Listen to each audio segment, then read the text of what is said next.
O Grêmio pediu para jogar uma repescagem.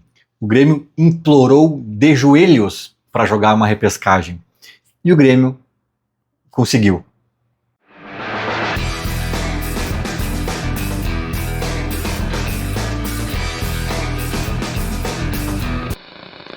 Fim de jogo na Arena do Grêmio. Grêmio 1. 9 jogadores de um time paraguaio limitado, pequeno, desmotivado, já eliminado. 0. Né? É assim que eu prefiro descrever o Sportivo Luquenho, né? Quase que são meus xarás, porque os luquenhos são muito fracos, né? É um adversário muito tranquilo de enfrentar, mesmo com time misto, mesmo com qualquer time que o Grêmio pudesse colocar em campo, e no fim das contas acabou irritando esse jogo, porque hoje eu vou fazer um monte de analogia, de metáfora, analogia mesmo, assim. Quem gosta das analogias está com o prato cheio, porque vou começar cedo, né? Acabou irritando porque o Atlético Grau fez um crimezinho lá, empatou com o Godoy Cruz, né? Então o Grêmio ficou com a faca e o queijo na mão para conseguir eliminar esse calendário apertado, né? Eliminar 2 jogos dessa agenda aí, de um playoff da Sul-Americana, que no caso vai ser contra o Alianza Lima, no Peru, uma viagem longa ainda por cima. O Grêmio assim, Grêmio, vai lá.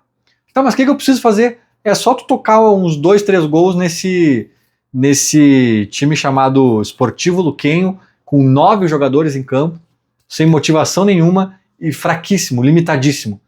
Isso aqui o Grêmio disse, de culpa, não consigo, não dá, é muito difícil. Foi isso que aconteceu, né?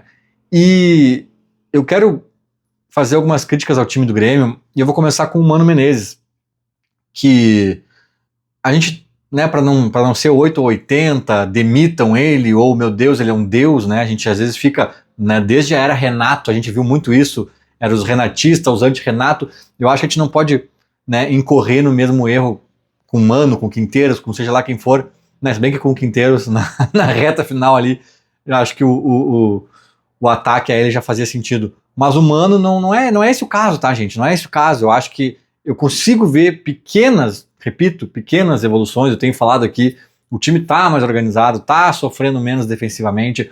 O Mano, mesmo com quase nenhum tempo para treinar, conseguiu estancar algumas sangrias.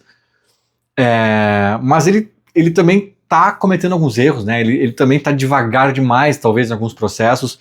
E o erro que eu vou citar, assim, principal do Mano Menezes, na minha opinião, no jogo de hoje, talvez outros de substituições, demora, etc.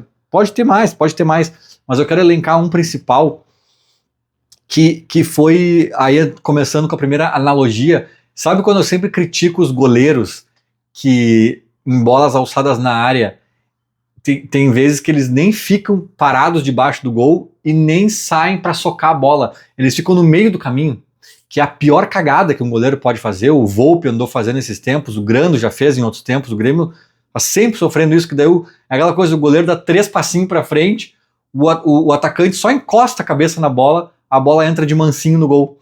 Daí aquela coisa, se o goleiro ficasse no gol, ele pegava com facilidade, e se ele saísse rasgando para socar a bola, ele também evitava. Ele faz a única coisa que torna a vida do atacante fácil para marcar o gol, que é ficar no meio do caminho. E eu acho que foi isso, tá aqui a primeira analogia, foi isso que o Mano fez na concepção, no conceito que ele pensou para esse jogo, né? O Mano, nas declarações pré-jogo, já tinha jogado a toalha em relação à classificação, e até acho que é uma postura ok, assim, porque era muito difícil, de fato, né, a gente conseguir esse primeiro lugar. A gente dependia de um Atlético Grau, que até fez a parte dele em boa medida, né, poderia ter, não ganhou, né, e até o empate por 2-2 acabou nos complicando um pouquinho, porque daí tinha o gol marcado, que o Godoy acabou fazendo mais 2, e aí também implicava numa necessidade de o Grêmio fazer mais um, além do 2-0 e tal. Então, o Atlético Grau fez o tema de casa até a segunda página, né? Mas ainda assim ele fez, né? E a gente precisava fazer a nossa parte com asteriscos. Então, era bem aceitável que se jogasse essa toalha, porque, cara, o Godoy Cruz em casa, né, contra o Atlético Grau, enfim. Só que o Mano, ele falou, no discurso ele assumiu que a classificação em primeiro já era, mas em campo ele não assumiu 100%, cara. E aí a gente pode concordar ou discordar com qualquer estratégia, com qualquer conceito adotado por ele, mas no caso a minha crítica é a falta de estratégia ou a ausência de conceito.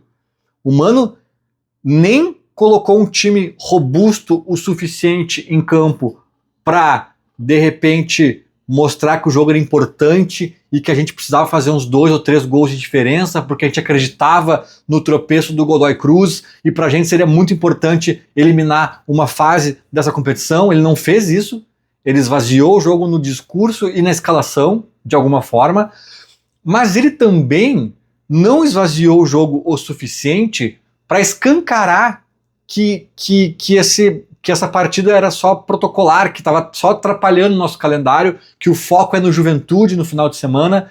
E aí ele poderia ter botado esse Riquelme de início, poderia ter mexido muito mais no time, sabe? Poderia ter mexido muito mais no time. O que a gente quer com o Gemerson, sabe? O que a gente quer com o Camilo, com o Pescador, sabe? Com até assim, o Aravena, pra mim já deu por visto esse Aravena, o Pavon, sabe? Esse Pavon nem se fala. Então bota o guri da base, faz outras coisas, sabe? Testa. Vamos usar esse jogo para testar, para conhecer uma gurizada da base, para testar um novo sistema tático, para testar, sei lá, um jogador específico que pode ser importante na temporada ali, em alguma função determinada, para treinar alguma coisa que ele não tem tempo para fazer durante a semana, sei lá, cara. Ou tu esvazia o jogo, ou tu dá peso pro jogo. O Mano ficou no meio do caminho. Ele ficou no meio do caminho, ele tirou alguns titulares importantes ali, o Bright White, o Kahneman, o Vijaçante, não sei o quê, tirou uma espinha dorsal importante do time, mas, cara, continuou com uma figurinha carimbada ali que a gente já sabe até onde vão e não vão muito longe, sabe? Então, eu já fiquei, assim, encucado com esse meio do caminho do Mano Menezes, sabe? E aí, cara, quando a gente começou a ver que o crime estava rolando lá contra o Godoy Cruz, lá, que a coisa tinha chance, bom, aí, cara, aí o Grêmio se mostrou um time muito fraco, muito insuficiente, assim, um time, como eu digo, taticamente, a evolução que o Mano já conseguiu colocar ali na prática é muito pequena. Eu acho que tem, tá? Eu acho que tem. O time do Quinteiros era um caos, não vamos esquecer disso, tá? Eu acho que o Grêmio não tá mais um caos, mas daí, a partir da cozinha minimamente arrumada que o Mano deu ali, a gente entra na sala e a sala tá uma bagunça. Quando a gente quer dar um passinho a mais ali, não tem ainda taticamente um estofo para isso e nem tecnicamente. E eu vou além, e nem cognitivamente. Eu vou contar um segredo para vocês, claro, minha opinião, né? As pessoas ficavam muito tempo debatendo quem era o grande responsável pelos times de 2016 e 2017 jogarem aquele futebol tão encantador, envolvente, né? Teve aquele gol antológico. Se bem que aquele gol antológico lá, acho que foi em 2015, né? Contra o Galo e tal, que o Grêmio sai tocando a bola e não sei o quê. Muita gente acreditava o Roger, e de fato o Roger tem um dedo importante naquele time, mas depois o Roger já estava 2 anos já fora do Grêmio e ainda tinha uma pegada daquele toque de bola e tal. Daí era impossível ser o Roger ainda o responsável, né? Daí as pessoas diziam, não, esse é o Renato, que tem um grupo na mão e os caras jogam por ele, por música e não sei o quê. E de fato o Renato tinha um dedo importantíssimo naquele time. Mas sabe quem era, na minha opinião, o grande responsável pelos grandes jogos e os grandes times que o Grêmio montou em 16 e 17? Os jogadores, cara. E eu vou além. A inteligência dos jogadores. Eu lembro de pensar nisso na época. Porque eventualmente tu tá vendo o jogo do Grêmio, e aí tu pulava pra secar o Inter. Aí tu tinha que torcer, sei lá, pro Botafogo de 2016. Aí daqui a pouco tu tava vendo um jogo aleatório, Corinthians e não sei quem. E aí eu pensava, cara, como a gente tá bem servido, né? Porque daí eu me via sofrendo secando o Inter, sabe? Torcendo para um time que não era o Grêmio. E eu via como o Grêmio funcionava de uma forma orgânica, leve, e os caras tocavam e corriam para receber e sabiam o que fazer e tomavam muita decisão acertada. Sabe? O Cruyff dizia, né, meu, futebol é 10% jogado com os pés, 90% com a cabeça. Esse time do Grêmio atual é muita decisão errada. O Aravena, cara, é assustador. Sabe? Até o Kiki Oliveira hoje conseguiu me irritar, até uns titulares ali. Bom, o Cristaldo, que é pra ser o 10. Não, agora o mano viu que o Atlético Grau tá ganhando lá no outro jogo, botou o Cristaldo, botou o nosso camisa 10 titular. Aí o cara entra a 30 por hora. Sabe? Tipo, aí não tô nem falando de cognitivo, tô falando de outra questão do Cristaldo, que a coisa não vai, sabe? Não vai. Mas o time como um todo, cara. Sabe? Aí o Grêmio fazendo uma abafa no final ali, aí uma bola respinga, cai no. A bola vem voando. A bola vem voando para um cara ali, perto dentro da área, perto do gol ali. Tem 8 companheiros dele livres dentro da área. A bola vem voando lá do goleiro, um balão assim, e ele tenta chutar de primeira e fazer um golaço. O cara domina a bola, rola para um dos 8 amiguinhos que tá na frente do gol pro cara fazer o gol e acabou. Sabe? É um somatório de lances assim. Então, assim, eu acho que esse time não vai longe, nós vamos ter que brigar para não cair mesmo, vai ser isso até o fim, porque, sinceramente, está me parecendo muito que o time é limitado, não só tecnicamente. Eu acho que a coisa vai além, e eu acho que é isso que o Mano quis dizer, ou o Filipão quis dizer numa entrevista aí recente, que, não, o Filipão disse, né, que estava assustado com algumas coisas que ele achou que não ia mais ter que ouvir ou ver, né, no âmbito profissional, no futebol profissional. Cara, eu acho que é isso, cara. Porque em campo é assustador. É assustador. E esse é o desafio do Mano Menezes, porque quando os jogadores não têm muita inteligência tática ou de profundidade, ou de movimentação, ou de, enfim, de vários níveis de inteligência que talvez precise ter para jogar bola, você tem que criar uma mecânica muito bem estruturada e muito eficiente e treinar e repetir essa mecânica para eles não terem que pensar mesmo, para eles terem que agir no automático. Ó, quando o amiguinho pegou a bola aqui, tu correu ali. Quando esse aqui abriu ali, tu faz isso. Quando esse aqui perdeu a bola, tu fecha por aqui, sabe? E tu vai ter que automatizar alguns movimentos até para se blindar da decisão que os caras podem tomar por conta própria. Porque se a gente depender disso, cara, esse time é assustadoramente limitado cognitivamente, para não dizer uma coisa pior, né? Mas, enfim, era muita decisão burra atrás da outra. Se não fosse isso, cara, tinha tocado uns 3 ou 4 nesse jogo. Sportivo Luquenho, cara. 9 em campo. O Arezzo conseguiu perder um pênalti. Sabe? É muita coisa. Aí o pessoal começa a dizer, mas será que o Bright White tem que ser titular? Ele tá devendo um pouco, né? Vamos dar uma chance pro Arezzo. Aí o Arezzo vai lá e entra se arrastando no jogo. Mas o Arezzo é bom, né? O Arezzo acho que tem futuro, é um guri jovem e tal. Aí no outro jogo ele perde um pênalti. Então, assim, ninguém consegue fazer sombra pra ninguém. É um time meio molenga, meio fraco. Não sei te dizer, cara. É uma nhaca, tá? E pra fechar, tá? Eu quero dizer 2 coisas que eu falei. É até engraçado, né? Eu falei 2 coisas Eu fiz 2 vídeos recentes agora, parte 1 e parte 2, sobre uma reunião que teve no Conselho Deliberativo do Grêmio. Eu abordei a questão da arena e abordei a questão do futebol, que foram 2 temas debatidos lá. E quando eu falei da questão da arena, eu mencionei que lá em 2021, quando o Grêmio trocou muito de técnico, eu me irritava muito com algumas coisas que o treinador que chegava parece que não estava a par de muita água que já tinha rolado ali, muito teste que o treinador antigo tinha feito, muita etapa, muita coisa que demorou para o treinador antigo entender, mas daí ele entendeu, assimilou, mudou, aí chegava o treinador novo e partia do zero, da estaca zero. Eu dizia, cara, tinha que ter uma comissão permanente, ou um dirigente, ou alguém para dizer para o treinador que chega, cara, ó, nós estamos partindo daqui. Não perde tempo com isso, que isso aqui já foi visto, né? E eu falei muito disso sobre a arena, né? Porque eu acho que, em alguma medida, não vou repetir tudo aqui, tá? Só olhar o outro vídeo lá, mas em alguma medida, talvez a gestão Guerra tenha se repetido em processos e problemas que a gestão Romildo já tinha enfrentado na questão da arena, né? que desde o início eu falava, vamos judicializar, vamos botar o pau, falei pro Guerra pessoalmente numa reunião ali, e não, vamos ser cordatos, vamos ser, como é que se diz, diplomáticos, sei lá, vamos tentar fazer as coisas na conversa. Daqui a pouco eles tomaram na cabeça da mesma forma que o Romildo tomou e tiveram que ir pro pau também, né? Então eu digo assim, cara, é um negócio que parece que falta no clube como um todo, não é só os técnicos, a gestão Guerra talvez tivesse que ter uns checkpoints já herdados da gestão anterior, sabe? E por que eu tô dizendo isso? Porque o Mano Menezes continua escalando o Natan Pescador, cara.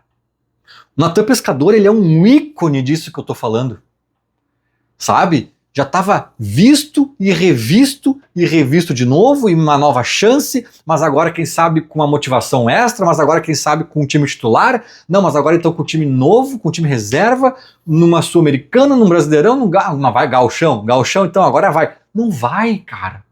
Já foi colocado em lista de dispensa, já tentaram mandar pro Cuiabá para não sei onde, ele não quis, o salário não chegou, não sei o quê. Aí chega o Mano, cara, e fala assim, ó, gente, Natan Pescador vai ser o meu 10. Mano, não dá pra falar isso nem de brincadeira. Nem com time misto frio, nem misto quente, nem time C. Não dá, cara. E aí, daquilo que eu falei no início do vídeo, de tipo assim, o que o Mano quis fazer hoje? Fazer um jogo pra fazer testes, pra dar chance pra gurizada da base, pra testar novos nomes, ou não? Era um jogo pra ir com uma força, com um time robusto, só assim, poupando nomes pontuais que estavam muito exaustos e tal, mas o resto era o que tinha de melhor. O que ele quis fazer? Não sei. Mas em nenhum dos cenários entra Natan Pescador. Nenhum. Se tu quer entrar com um time robusto porque tu tá confiando no tropeço do Godoy Cruz e tu precisa fazer um saldo ali, tu não entra com o Natan Pescador. E muito menos deixa ele todo aquele tempo em campo. Se tu quer um time também para ver novos nomes, testar novas coisas, tu também não entra com ele, porque tá mais do que visto e revisto. Né? Então é engraçado porque o Grêmio parece se repetir em processos e erros de novo e perdendo tempo que já tinha sido perdido lá atrás, a gente volta a perder de novo, né? Em todos os âmbitos, diretivos, né? Comissão técnica. Então assim, cara, eu acho que o Mano tem que conversar com a direção, com o Filipão, com mais gente ali, entendeu que algumas coisas já tá vista, já deu.